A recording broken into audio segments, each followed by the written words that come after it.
Halo semuanya, selamat datang kembali di kelas online One Little Step. Untuk kelas kali ini yang bertemakan manajemen proses bisnis dengan memasuki bab kita yang kedua, yaitu terkait dengan yang namanya identifikasi proses.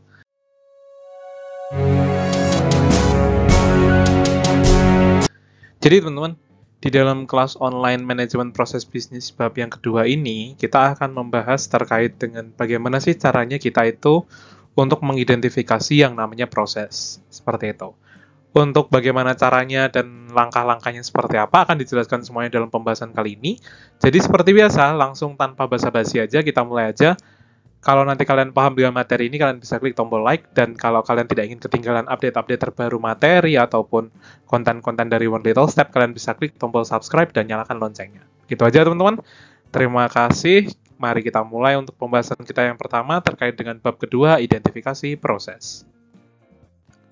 Oke teman-teman, jadi dalam gambaran si proses identifikasi atau identifikasi proses ini, dia itu ada terdapat di tahapan ini teman-teman. Nah, tahapan yang pertama, dan dia nanti akan menghasilkan si proses arsitektur. Tapi untuk pemahamannya akan saya sedikit ringkas di dalam pembahasan selanjutnya. Oke teman-teman, kita mulai dengan pembahasan kita di pendahuluan atau rangkuman awalnya ya. Jadi, si identifikasi proses ini apa sih? Dia itu mengacu pada aktivitas-aktivitas manajemen yang bertujuan untuk mendefinisikan rangkaian proses bisnis, organisasi secara sistematis, dan menetapkan kriteria yang jelas dalam memilih proses mana yang akan ditingkatkan atau di-upgrade teman-teman. Jadi nggak sembarangan kalian, wah kita upgrade proses A, proses B, nggak. Tapi ada standar atau kriterianya teman-teman. Dan outputnya dari identifikasi proses ini nanti, salah satunya itu mungkin biasa dikenal juga dengan yang namanya arsitektur proses. Dan arsitektur proses sendiri itu, teman-teman, dia itu berfungsi sebagai kerangka kerja untuk menentukan prioritas dan ruang lingkup dari permodelan prosesnya kalian. Yang nanti hal ini bisa dicantumkan di dalam laporan bisnis kalian, teman-teman. Kemudian metode untuk identifikasi proses itu didasarkan pada dua langkah, yaitu yang pertama kita menetapkan arsitektur prosesnya, dan yang kedua kita melakukan yang namanya seleksi proses. Untuk menetapkan arsitektur proses, teman-teman, itu nanti kalian akan diajari bagaimana cara untuk mencatat rangkaian awal proses-proses dan juga arsitektur secara keseluruhan itu bagaimana. Sedangkan untuk seleksi proses, kalian nanti akan diajari untuk mempertimbangkan kriteria yang sesuai untuk menetapkan prioritas dari seluruh proses yang ada dengan menggunakan portofolio. Portofolionya nanti kalian akan kenal, jadi kayak ada semacam gambaran secara garis general yang nanti itu akan menyangkut terkait dengan aktivitas apa, proses apa yang harus diperbaiki, di bagian apa, pelakunya siapa, dan sebagainya. Oke, biar kalian tidak bingung lagi, kita langsung masuk ke pembahasan kita yang pertama terkait dengan konteks dari identifikasi proses. Oke teman-teman, dalam pembahasan bab 2 terkait dengan identifikasi proses, nanti akan ada 3 sub yang akan kalian pelajari. Mulai dari konteks identifikasi proses, bagaimana cara mendefinisikan arsitektur proses, serta seleksi proses. Kita masuk ke dalam konteks kita yang pertama masuk ke dalam sub pertama kita soal konteks identifikasi proses. Oke teman-teman, masuk ke dalam pembahasan kita terkait dengan konteks identifikasi proses. Jadi kalau ditanya, si proses itu diidentifikasi itu awalnya karena apa sih? Itu karena hal ini, strategi bisnis. Jadi, menurut Mintzberg, itu strategi bisnis itu kan merupakan sebuah perspektif organisasi dalam menetapkan dan memenuhi tujuan bisnis. Kalau kita nggak tahu strategi bisnis kita itu mau ngapain, kita nggak akan bisa meng-up atau meningkatkan, kita mau meningkatkan proses yang di sebelah mana, seperti itu. Jadi, untuk strategi bisnisnya bisa menghasilkan hasil yang efektif dan efisien untuk perusahaan, kita di situ harus mulai mengidentifikasi proses mana nih yang bisa kita gunakan untuk nanti bisa jadi strategi bisnis kita untuk mengembangkan bisnis kita menjadi lebih baik. Dan di sini teman-teman, beberapa proses itu perlu diprioritaskan. Karena apa? Dia itu memiliki kepentingan yang strategis untuk kelangsungan hidup organisasi. Jadi kan kadang itu dalam sebuah organisasi terdapat banyak sekali proses bisnis. Nah, proses bisnis yang dirasa masih kurang efektif dan efisien itu bisa ditingkatkan dalam proses identifikasi nanti. Jadi kita mengidentifikasi di bagian mana sih proses yang perlu ditingkatkan sehingga nanti teman-teman ketika mau meng-up untuk meningkatkan kualitas dari perusahaan kita itu menjadi lebih baik lagi teman-teman. Dan di sini salah satu opsi untuk melakukan identifikasi proses itu sebenarnya atau cara untuk kita bisa mengukurnya itu sebenarnya itu ada penggunaan yang namanya kartu skor berimbang atau biasa disebut juga dengan balance scorecard. Maksudnya apa? Sini saya contohin satu kasus. Oke, masuk ke dalam pembahasan kita terkait si balance scorecard dari Kaplan dan Norton. Jadi kalau ditanya balance scorecard itu sebenarnya apa? Dia itu sebenarnya adalah salah satu bentuk metode pengukuran kinerja perusahaan, teman-teman, yang menggunakan apa? Aspek keuangan sama non-keuangan. Dan si balance scorecard ini, atau biasa disingkat juga yang namanya BSC, dia itu merupakan sistem manajemen strategis yang biasa juga digunakan untuk meningkatkan kinerja dan berfokus pada strategi, teman-teman. Strategi yang di sini yang dimaksud itu apa? Maksudnya adalah dalam sebuah goals atau tujuan yang generic atau general, itu biasanya ada subtujuan-subtujuannya. Dan juga masing-masing subtujuan ini sebenarnya itu punya apa namanya itu yang biasa disebut dengan pengaruh dari perspektif yang lain, seperti itu. Nah, kalau ditanya BSC itu punya manfaat nggak? Punya. Manfaatnya apa sih? Dia itu seperti bisa membantu untuk kita meninjau kinerja dari proses, kemudian juga menyelaraskan tujuan bisnis dengan target yang ingin kita capai. Kemudian juga ada juga menghemat waktu, menghemat uang, dan menghemat sumber daya yang ada, seperti itu. Itu bisa dihitung atau bisa diukur kinerjanya dengan menggunakan si balance scorecard ini, teman-teman. Dan kalau ditanya, seperti tampilannya ada di depan ini, ada financial perspective, customer, dan sebagainya itu sebenarnya memang adalah 4 perspektif yang biasa digunakan oleh si balance scorecard ini, teman-teman, untuk mengukur kinerja perusahaan. Jadi di sini kita mulai bahas ya ke studi kasusnya. Di sini studi kasusnya adalah sebuah perusahaan yang memang dia itu tujuan generalnya itu adalah, kalian bisa lihat itu anak panah ya. Bentar, saya nyalain pointer. Jadi untuk tujuannya di sini kan udah di anak panah semua ke dalam satu yang namanya long term shareholder value, atau bisa disebut juga pengen punya tujuan itu nilai pemegang sahamnya itu punya jangka panjang kayak gitu, teman-teman. Nah, si nilai pemegang saham jangka panjang ini dipengaruhi oleh beberapa subtujuan. Subtujuannya itu ada di bagian perspektif finansial, yaitu mulai dari meningkatkan struktur biaya, meningkatkan pemanfaatan aset, memperluas peluang pendapatan, dan meningkatkan nilai pelanggan. Kalau ditanya, apakah masing-masing subtujuan ini juga dipengaruhi oleh perspektif yang lain? Yes. Dipengaruhi apa? Perspektif dari customer atau pelanggan, mulai dari masalah si produk service atribut, kemudian relationship-nya gimana, dan juga citra atau image-nya seperti apa. Begitu juga, apakah si customer perspektif ini juga dipengaruhi oleh perspektif yang lain? Ya, begitu seterusnya, teman-teman. Jadi bisa dibilang, untuk balance scorecard ini tuh sebenarnya metode yang paling oke, atau biasa sering juga digunakan, cuman ada teknik penghitungannya sendiri. Untuk kalian yang pengen penasaran terkait dengan balance scorecard, kalian nanti akan saya coba buatkan untuk materi khusus terkait dengan balance scorecard, misal masih cukup ya teman-teman ya. Nanti kita akan sedikit bahas terkait si balance scorecard itu, kayak gitu. Oke? Gitu aja teman-teman, lanjut ke pembahasan yang selanjutnya.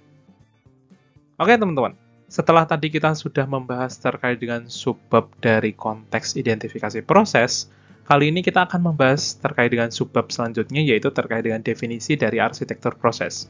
Yang mulai nanti kalian diajarin terkait dengan kategori proses, hubungan antara proses, penggunaan, dan sebagainya, sampai ada sedikit contoh gambarannya. Gitu. Langsung kita lanjut ke dalam pembahasannya. Masuk ke dalam bab pembahasan kita yang selanjutnya terkait dengan definisi arsitektur proses. Jadi kalau ditanya, arsitektur proses itu tujuannya buat apa sih? Jadi tujuannya itu dia itu untuk memberikan representasi dari proses yang ada dalam suatu organisasi. Dan kalau ditanya, untuk merepresentasikan ini itu ada menggunakan cara, ada beberapa caranya teman-teman. Bisa dibilang pendefinisiannya itu harus menghadapi kompleksitas seluruh organisasi. Nggak cuma satu departemen per bagian gitu, nggak bisa. Nah kalau ditanya, gimana caranya untuk mendekati kompleksitas secara sistematis, itu ada 3 cara, yang mulai dari membedakan kategori proses, nanti kita menggambarkan hubungan yang berbeda antara proses yang penting, dan juga menyajikan metode untuk mendefinisikan landscape proses sebagai representasi tingkat atas. Kita bahas satu persatu terkait dengan langkah-langkah sistematis ini, mulai dari yang pertama, kategori proses. Oke teman-teman, dalam pembahasan kategori proses ini kalau ada yang tanya, kita akan membahas apa aja. Sebenarnya ini sedikit refresh masalah PVC kalau kalian ingat, atau bisa disebut juga Porter Value Chain. Tapi ada ketambahan satu. Kita lihat aja langsung ya. Jadi salah satu skema kategorisasi yang paling berpengaruh itu adalah PVC. Nah kalau di dalam PVC kan cuma ada 2 tuh, support dan juga primer atau inti. Tapi kalau dalam kategori proses di dalam MPB itu ada ketambahan satu proses, yaitu proses manajemen teman-teman. Nah, Kalau bisa dibilang proses inti kalian udah tahu ya. Jadi itu dia berisi terkait dengan proses yang penting untuk suatu perusahaan, mulai seperti proses produksi barang, jasa yang akan dibayar sama pelanggan. Intinya ada proses yang memang proses utamanya dalam organisasi atau perusahaan tersebut. Kemudian untuk proses dukungan atau support, dia itu membantu pelaksanaan proses inti atau bisa dibilang kayak yang menjadi pendorong atau yang menjadi backup tim dari si proses intinya, kayak gitu. Itu di dalam si proses supportnya. Mulai dari contohnya kayak manajemen SDM, IT, akuntansi, dan sebagainya. Kemudian proses manajemen. Nah, ini lebih kepada arahan yang ada dari top level, atau bisa dibilang kayak semuanya yang dari top level itu dia yang ada dalam proses manajemen ini. Contoh top level itu kayak gimana sih? Contoh untuk proses yang ada di dalam top level itu seperti apa aja sih? Contohnya kayak memberikan arahan, aturan, atau praktek untuk prosesnya bagaimana, strateginya gimana, seperti itu teman-teman. Itu semua yang bisa dibilang nanti kalian harus mengkategorikan. Ada contoh gambarnya yang akan dibahas, nanti kalian bisa memahami dari situ juga. Kalau misal nanti kalian belum paham dengan konteks kategori proses ini, mungkin kalian bisa tanya di kelas tatap muka nanti, seperti itu. Langsung lanjut ke pembahasan kita yang selanjutnya. Oke teman-teman, bisa dilihat ya, ini adalah contoh kategori proses pada perusahaan manufaktur. Jadi kalau ditanya, kalau PVC kan cuman mungkin dari core sampai support. Nah, kalau si MPB ini manajemen proses bisnis ada ketambahan satu proses nih, proses manajemen. Itu ngapain aja? Contoh di sini untuk proses manajemen itu mulai dari menetapkan visi sih terutama. Kemudian cara mengembangkan strateginya bagaimana, develop strategi, kemudian juga mengimplementasikan strateginya nanti bagaimana, dan juga yang terakhir adalah manajemen resiko. Hal-hal ini yang ada dalam si manajemen prosesnya. Kemudian kalau ditanya, untuk yang proses intinya dalam perusahaan manufaktur itu ngapain aja sih? Mulai dari ini, procure material atau kita membeli bahan, kemudian procure produk atau kita membuat produk, kemudian market produk atau kita memasarkan, deliver, kita mengirimkan, dan juga manage customer service, kita mengelola layanan pelanggan. Kalau ditanya, ini hampir mirip seperti yang udah dijelasin di kelas arsitektur enterprise. Jadi ada masalah inbound logistik, inbound logistik, outbound logistik, proses, kemudian service, marketing and sales, teman-teman. Kemudian kalau ditanya support proses, di sini ada 3. Kalau ditanya, Pak, proses kan untuk support proses kan ada 4 ya? Nah, apakah itu harus disebutkan semuanya? Kalau dalam perusahaan itu tidak memiliki 4 support itu dan hanya memiliki beberapa, atau mungkin beberapa itu proses ada yang jadi 1, kayak gitu, itu nggak apa-apa teman-teman, nggak harus jumlahnya semua totalnya 4 kayak gitu, nggak. Tapi disesuaikan dengan yang ada di dalam perusahaannya. Dan kebetulan di sini, di bagian perusahaan manufakturnya, di bagian support prosesnya, di sini hanya ada 3. Jadi mulai dari apa? Mengelola personil, manage personel, kemudian manage information, mengelola informasi, dan juga manage aset, atau kita mengelola asetnya. Kalau ditanya apakah ini sebagai gambaran besarnya aja, iya. Kalau ditanya untuk gambaran detailnya, mungkin teman-teman sudah pelajari juga di materi arsitektur bisnis terkait dengan PVC, teman-teman. Di situ kan sudah dijelasin juga. Oke, itu terkait dengan kategori proses. Kita masuk ke dalam selanjutnya, yaitu terkait dengan yang namanya hubungan antar proses, teman-teman. Oke, pembahasan kita yang selanjutnya adalah hubungan antara proses. Jadi, dalam arsitektur proses, teman-teman, itu dapat dibedakan menjadi 3 jenis hubungan antara proses, yaitu mulai dari yang disebut apa? Urutan, dekomposisi, dan juga spesialisasi. Kita bahas satu persatu. Urutan itu bisa disebut juga sebagai hubungan horizontal, dan biasanya hubungan ini itu menjelaskan bahwa ada urutan logis antara 2 proses, teman-teman. Dan yang selanjutnya adalah dekomposisi. Dekomposisi ini apa sih? Dia itu adalah hubungan yang menjelaskan bahwa ada dekomposisi ketika suatu proses spesifik dijelaskan secara lebih rinci, teman-teman, dalam satu atau beberapa subproses. Dan biasa disebut juga ini sebagai hubungan yang vertikal atau hierarki. Contoh, misal kita mau membeli produk nih, ada proses subproses-prosesnya, ada mulai dari memproses komponen, bahkan menyusun komponen, seperti itu. Kemudian yang selanjutnya, spesialisasi. Spesialisasi ini lebih ke arah hubungan yang menjelaskan bahwa ada beberapa varian proses yang generik. Contoh, misal, kita itu mau mengurus sebuah aplikasi pekerjaan. Nah, kebetulan perusahaan kita tuh internasional, teman-teman. Ada di banyak wilayah, kayak gitu. Misal, yang satu ada di Amerika, yang satu ada di Jerman. Nah, itu bisa disebut nanti yang satu itu mengurus aplikasi pekerjaan dalam kurung di Amerika, yang satu bisa dibilang mengurus aplikasi pekerjaan di Jerman, seperti itu. Untuk contoh penggambarannya seperti apa, langsung saya tunjukkan ke dalam pembahasan yang selanjutnya, biar kalian nggak bingung gimana sih bentuknya urutan, dekomposisi, dan juga spesialisasi. Oke teman-teman, itu bisa dilihat ya, untuk hubungan antara proses yang ada dalam contoh ini, kalau yang secara sequence atau urutan itu, bisa dibilang semuanya secara garis lurus. Bentar saya nyalain pointer. Garis lurus, dan dia itu modelnya secara berurut. Mulai dari contoh, di sini kita mau membeli bahan nih.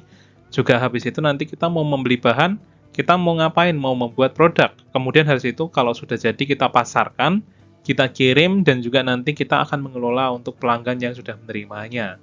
Kemudian kalau dekomposisi, itu dipecah teman-teman. Jadi misal procure produk nih, kita ada ngapain aja nih? Mulai dari yang namanya proses part, atau bisa dibilang kayak memproses masing-masing bagian, komponen, dan juga assemble part, atau bisa dibilang kayak menyusun masing-masing bagian atau komponennya. Kalau spesialisasi, di sini garisnya kan kalau yang untuk dekomposisi ada titik-titik seperti ini teman-teman ya, dan ada terhubung di sini, yang bisa dibilang kayak urutan. Tapi kalau spesialisasi itu dipecah menjadi dua kayak gini dengan garis bentuknya lebih hierarki yang lebih kaku teman-teman kayak gitu. Dan di sini contohnya adalah handle job application seperti yang udah saya contohin tadi. Kita mengurus aplikasi pekerjaan, ada misal dia itu internasional, ada yang satunya ini kalau tadi contohnya Amerika ya, di sini Austria, dan juga yang satunya Germany atau Jerman. Jadi yang satu mengurus aplikasi pekerjaan di Australia, dan yang satunya mengurus aplikasi pekerjaan di Jerman. Sorry, Austria bukan Australia. Oke. Kita bahas ke dalam pembahasan yang selanjutnya ya teman-teman ya. Oke, masuk ke dalam pembahasan kita yang selanjutnya yaitu terkait dengan penggunaan kembali model referensi. Kalau ditanya ada berapa model referensi yang bisa digunakan, jawabannya ada 5, seperti yang udah terpampang di depan. Jadi mulai dari model referensi ITIL, kemudian SCOR, kemudian ada PCF, kemudian juga ada APQC, dan juga si Performance Framework. Nah, kalau ditanya ini penjelasannya panjang-panjang? Yes. Di sini saya nggak akan ngasih contoh semuanya ya, tapi nanti di slide atau pembahasannya selanjutnya akan kalian bisa lihat salah satu contoh yaitu APQC, yang nanti kalian kalau pengen lihat, kalian bisa pause aja videonya, kemudian nanti kalian pelajari. Kalau misal ada yang pengen ditanyakan, kalian bisa menghubungi saya, seperti itu. Menghubungi saya, atau kalian nanti bisa tanya di dalam kelas teman-teman, seperti itu ya. Langsung kita masuk ke dalam pembahasan kita yang selanjutnya terkait contoh si framework APQC. Oke teman-teman, ini gambarnya ya, kalau dilihat lumayan panjang, ada sampai 13 level, ada 13 poin, yang mana di masing-masing poinnya itu ada penjelasannya per poinnya, ini apa-apa dan sebagainya. Kalau kalian pengen melihat dan kalian pengen pelajari, boleh kalian pause videonya, seperti itu ya. Langsung kita masuk ke dalam pembahasan yang selanjutnya biar nggak terlalu lama lagi. Oke teman-teman, untuk penjelasannya selanjutnya ini lebih ke arah gambaran model proses, itu model landscape proses nanti itu seperti apa sih. Jadi seperti yang udah dijelasin, yang tadi kan ada manajemen proses, core proses, dan juga support proses. Nah ini kita ambil salah satu bentuk contoh model landscape proses, Wiener-Lehnen, salah satunya dari operator transportasi publik Vienna. Nah ini manajemen prosesnya ada 6, kemudian core prosesnya di sini ada per masing-masing bagian teman-teman, ada yang mulai dari manage customer, kemudian operate, kemudian juga yang di bagian customer, dan juga yang di bagian infrastruktur. Nah kalau ditanya masing-masing ini nanti penjelasannya seperti apa, gimana caranya sih bisa kita bikin seperti ini, ada caranya teman-teman. Kita langsung masuk ke dalam pembahasannya ya, karena kalau kalian nanti kelamaan di dalam gambar ini kalian akan pusing sendiri teman-teman. Tapi di sini nggak apa-apa, akan kita jelasin caranya bikinnya kayak gimana. Oke teman-teman, masuk ke dalam langkah-langkah untuk mendefinisikan model landscape proses secara sistematis. Jadi yang pertama itu prosesnya adalah kita perjelas terminologi, atau bisa dibilang kayak istilah-istilah kunci yang akan digunakan dalam kita nanti membuat si model landscape proses. Kita kayak mulai nyusun istilah-istilah kuncinya, atau bisa dibilang kayak search key-nya lah teman-teman, kayak gitu. Kita mulai memperjelas di bagian hal-hal itu. Kemudian kita mulai melakukan yang namanya identifikasi end-to-end proses. Dan di sini end-to-end proses itu adalah proses yang berhubungan dengan pelanggan dan pemasok. Dan kalau ditanya identifikasinya yang diidentifikasi itu apa aja, itu mulai contoh dari jenis produk, jenis layanan, channel interaksi dengan pelanggan atau bagaimana kita nge-treat pelanggan dan juga jenis pelanggannya seperti apa. Kita masuk ke dalam pembahasan yang selanjutnya ya teman-teman ya. Ini kebetulan di beda pembahasan kayak gitu. Oke, untuk langkah yang selanjutnya itu adalah untuk setiap end-to-end proses itu nanti identifikasikan urutan prosesnya. Dan untuk mengidentifikasikan urutan prosesnya, kita harus memasang yang namanya batas-batas proses, teman-teman. Batas-batas proses yang bisa dijadikan pertimbangan itu mulai dari siklus hidup produk, hubungan pelanggan, supply chain, tahapan transaksi, serta perubahan objek bisnis dan pemisahan. Kemudian langkah yang selanjutnya adalah untuk setiap proses bisnis, kita harus identifikasi apakah proses tersebut adalah proses manajemen dan pendukung utamanya, kayak gitu.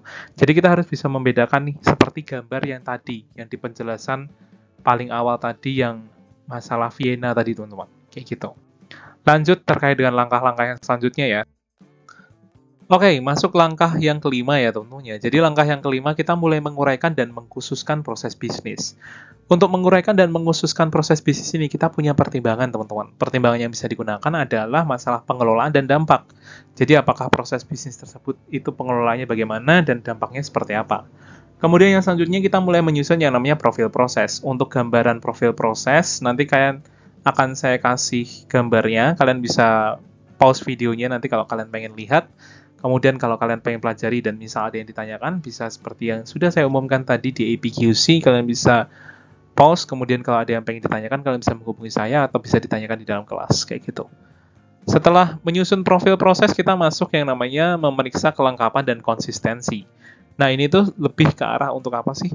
Ini itu untuk melihat bahwa prosesnya itu konsisten nggak untuk setiap pihak atau setiap bagian, teman-teman. Jadi, fungsinya itu masih berdampak untuk setiap bagian nggak? Atau cuman ternyata tuh dampaknya khusus. Nah, kalau dampaknya beda-beda berarti kan nggak konsisten. Nah, itu bisa harus kita definisikan lagi, teman-teman, untuk model landscape prosesnya, kayak gitu. Lumayan panjang sebenarnya kalau ditanya. Dan kalau ditanya, apakah penjelasannya akan panjang kali lebar? Iya. Makanya itu daripada kalian mempelajari panjang kali lebar di sini, kalau misal nanti ada yang pengen ditanyakan, pengen mengetahui langkah-langkahnya ini lebih detail lagi, kalian bisa tanya di kelas atau tanya via kontak yang nanti kalian bisa kontak saya dengan kontak yang udah tersedia ya teman-teman ya, kayak gitu ya. Oke, gitu aja teman-teman.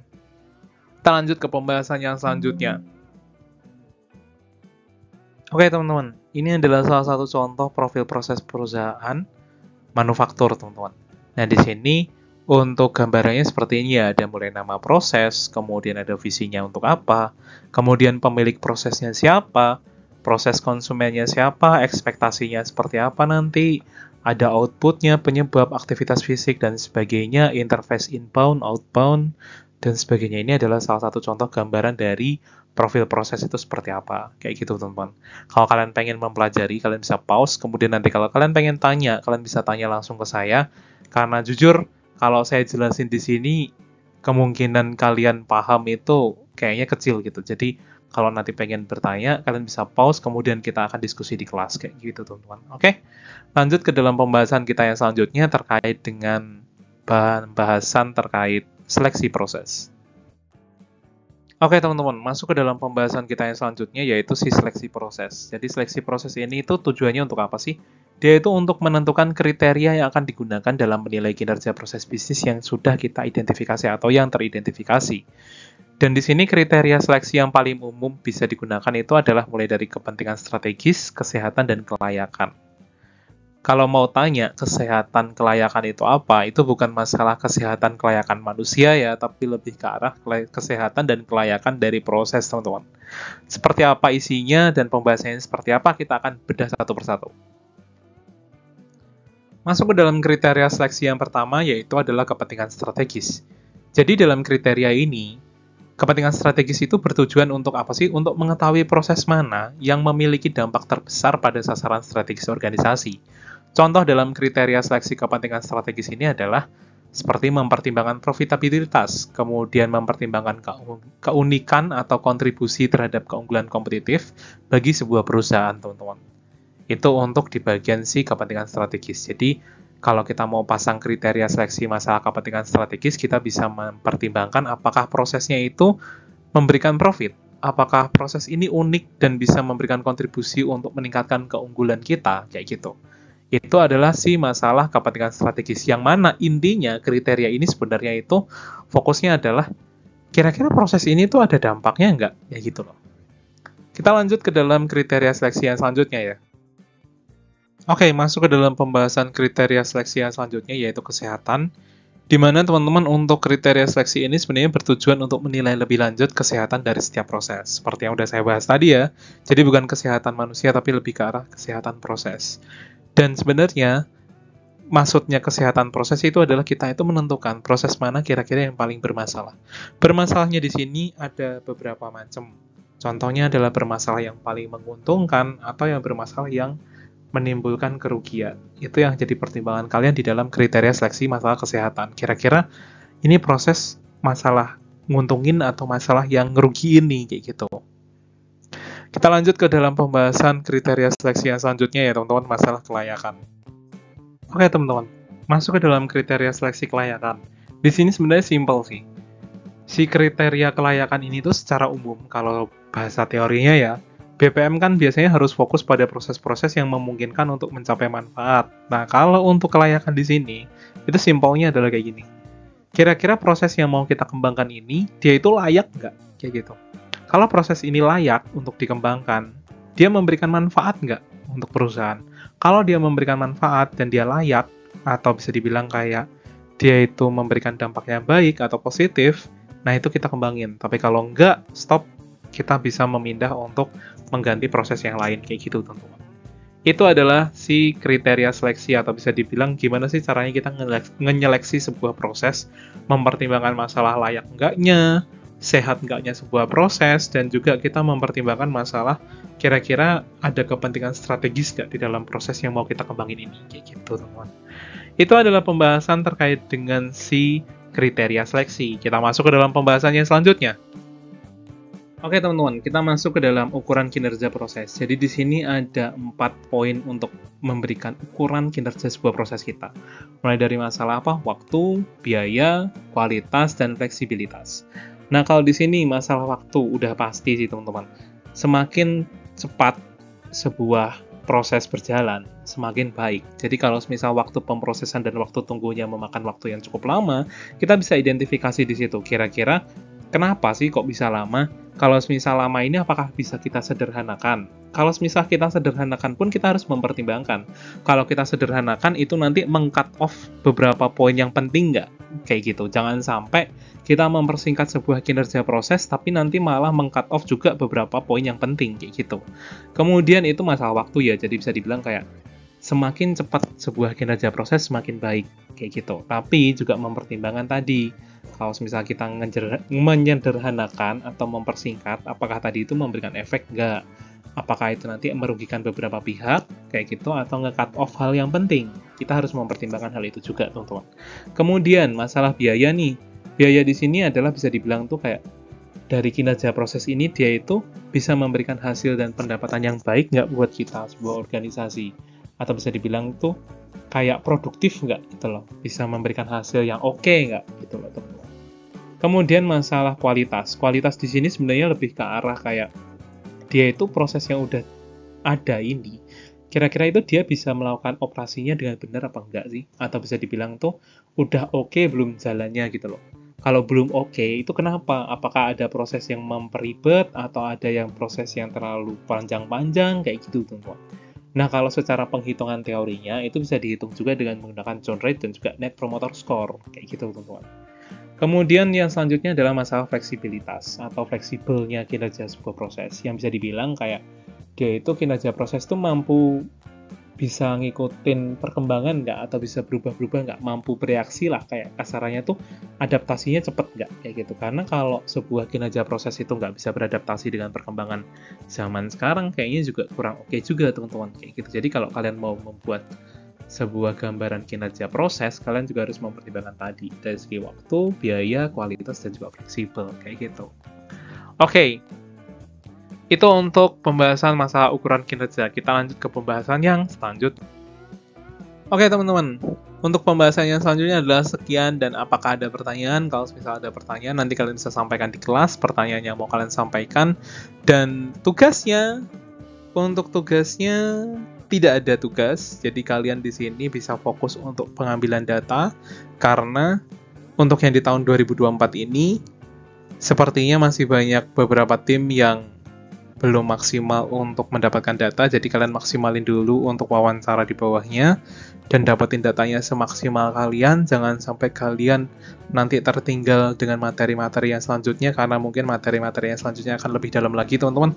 Jadi kalau bisa, tolong kalian persiapin dulu, dan tidak ada tugas sama sekali ini, tugas kelompok maupun tugas individu tidak ada, tapi saya minta tugasnya adalah kalian maksimalin dari segi kalian pengambilan data di tempat studi kasus kalian, itu tugasnya. Jadi kalau ditanya apakah tugas pengumpulan classwork-nya ada, jawabannya nggak ada, tapi kalau ditanya tugas secara lisannya adalah tugas secara lisannya kalian bisa mengajukan pengambilan data di lapangan atau studi kasus kalian itu maksimalin semaksimal mungkin. Kalau misal ada yang pengen ditanyain, saya buka kesempatan untuk konsultasi dengan saya, sangat terbuka lebar kayak gitu. Yang penting mengingat dengan waktu jam kerja kayak gitu teman-teman.